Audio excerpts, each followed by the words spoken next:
What do you actually think that your best life looks like? I'm Suzanne Rath, and you're listening to Endures for your daily dose of endurance leadership and life lessons. And this morning at Agile Trends in Brazil, I went to a workshop on designing your best life, which was such a refreshing take in a conference, that's full of speed and transformation and AI and all the rest of that good stuff, that, as I mentioned yesterday on the podcast, there have equally been so many great talks and workshops that emphasize the human needs of high performance. And, I would count my own amongst that, hopefully. And so I was really happy to attend this workshop. It really aligns with my final stage of Endures, which is that idea of the support systems we curate around us and the support that I want to give people who are in my coaching programs, who work with me one-on-one, teams that I work with on an extended period, and so on, so that people can actually move from ignition into implementation. But a couple of standout pieces in the workshop.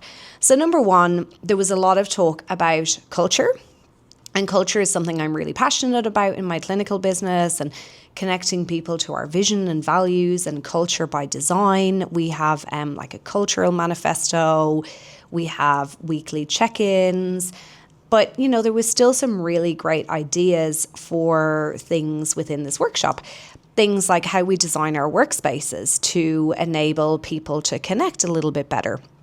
Or how do we encourage people to share not just the wins, but also the things that didn't go that well, perhaps through having a meeting where we discuss our challenges or our losses in a non-judgmental way, or perhaps inviting people in the organization to connect with people who they know least within the organization, or changing the accountability buddy or the mentor or so on every couple of weeks, or setting a challenge for people to have a coffee within their first 2 weeks of work with everybody in the organization or everybody on their team, depending on the size of your organization.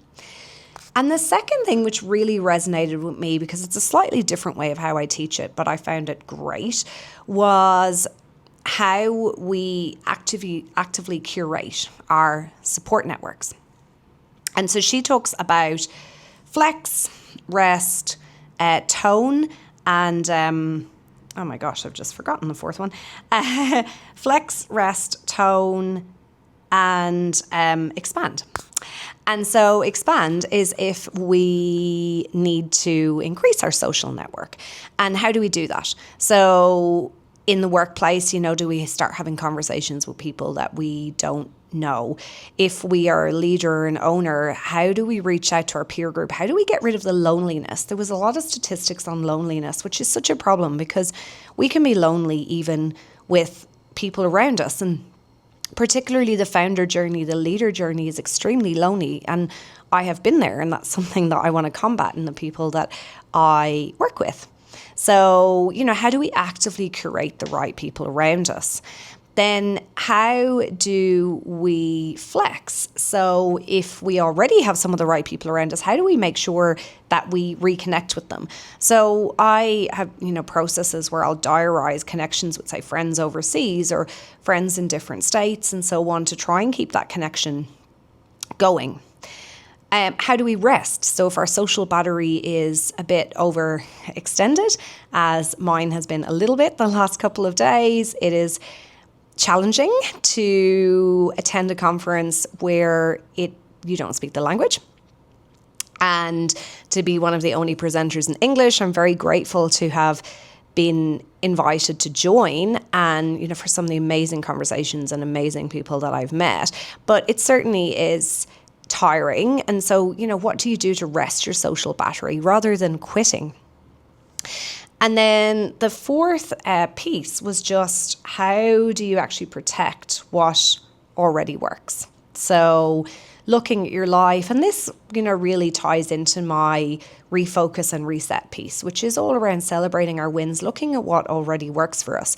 If you're not somebody who is massively extroverted, don't try and put yourself into situations where, or you compare yourself to people where they've got like 30 something friends and they're always surrounded by people, right? Like finding what actually works for you. And often it's those smaller, more intimate groups and deepening the bonds with the people who you do know.